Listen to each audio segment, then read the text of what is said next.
మీకు తెలుసా, మనం నిత్యం కొలిచే గ్రామ దేవతల పేర్ల వెనుక దాగి ఉన్న లోతైన అర్థాలు ఏంటో?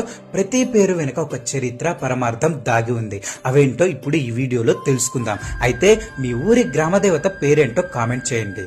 పోలేరమ్మ. గ్రామం పొలిమేరలో అంటే సరిహద్దులో నిలిచి ఊరిని కాపాడే తల్లి. అందుకే ఈమె పొలిమేరమ్మ కాస్త పోలేరమ్మ అయ్యింది. ఎల్లమ్మ. ఎల్ల అనగా సరిహద్దు అని అర్థం. సరిహద్దుల వద్ద ప్రజలను రక్షించే అమ్మ. అందుకే ఈమెను ఎల్లమ్మ అంటాం. పోచమ్మ. ప్రజలను పోషించే తల్లి. మన జీవనాధారాన్ని, శ్రేయస్సును చూసే అమ్మ. అందుకే ఈమెను పోచమ్మ అంటాం. కట్టమైసమ్మ. మన జీవన కాలాన్ని అనగా కట్టని కాపాడి ఆయురారోగ్యాలను ప్రసాదించే శక్తి స్వరూపుని. అందుకే ఈమె కట్టమైసమ్మ అయ్యింది. తలుపులమ్మ. భక్తుల తలుపులు అనగా కోరికలు తెలుసుకొని వాటిని నెరవేర్చే దైవం. అందుకే ఈమెను తలుపులమ్మ అని పిలుస్తాం. అంకమ్మ. పరమశివుని మెడపై ఉన్న మచ్చ అనగా అంకం నుండి ఉద్భవించిన శక్తి. అందుకే ఈమెను అంకమ్మ లేదా అంకాలమ్మ అంటాం.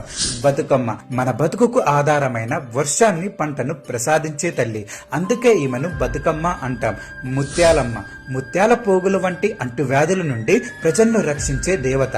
అందుకే ఈమెను ముత్యాలమ్మ అని కొలుస్తాం. పెద్దమ్మ.